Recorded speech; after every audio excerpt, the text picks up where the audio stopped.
amis internautes, nous sommes ravis de vous retrouver ce mercredi 18 mars 2026 pour un nouveau regard sur l'actualité économique régionale. Bienvenue à tous. Dans sa manchette, l'économiste du Bénin met en lumière la pression croissante exercée sur la filière ananas béninoise face aux nouvelles normes européennes. La réduction des seuils des téléphones imposés par l'Union européenne contraint les acteurs béninois à renforcer les contrôles pour maintenir l'accès au marché européen.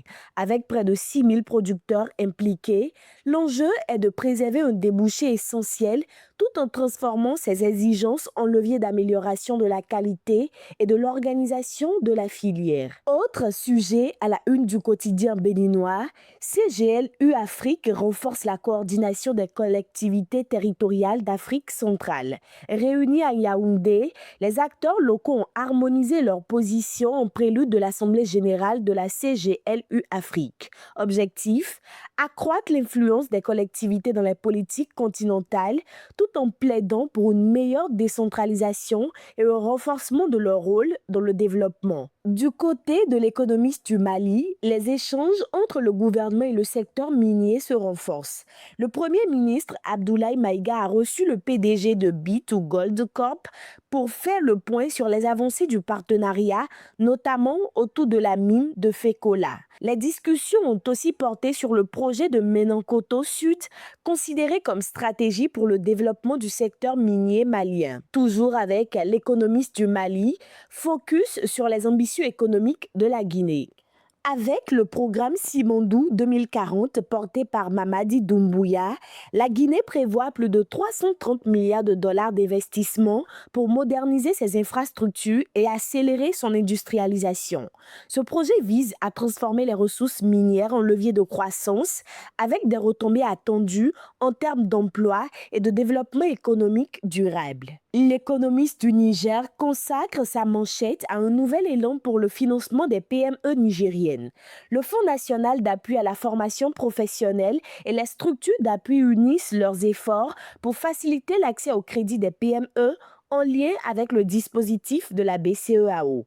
L'objectif est d'améliorer la qualité des dossiers et d'assurer un meilleur accompagnement afin de renforcer la viabilité et la croissance des entreprises nigériennes. On reste dans les pages du journal spécialisé du Niger où un appui financier international vient renforcer le secteur privé. La Banque mondiale a approuvé un financement de 250 millions de dollars pour soutenir 7 500 MPME, faciliter l'accès au crédit et stimuler l'emploi.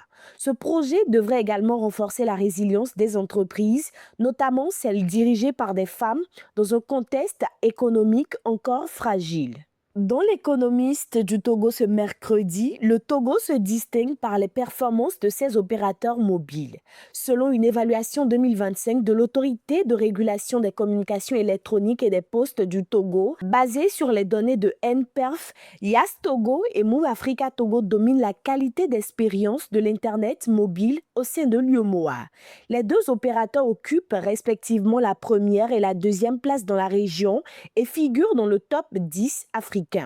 Ces résultats traduisent des progrès en matière d'infrastructure et de débit, notamment sur la 4G, malgré des insuffisances pour la navigation web et le streaming. La presse togolaise nous informe également que le gouvernement togolais, à travers le ministère en charge des investissements, la HOC et l'Agence togolaise de normalisation, a rendu obligatoire de nouvelles normes pour le ciment.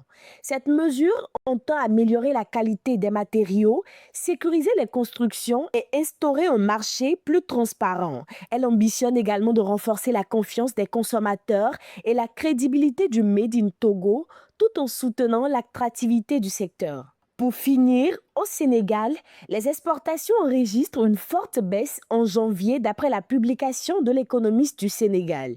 Selon l'Agence nationale de la statistique et de la démographie, les exportations du Sénégal ont chuté de 50% en janvier 2026 en raison du recul des ventes d'or, de produits pétroliers raffinés et de gaz naturel.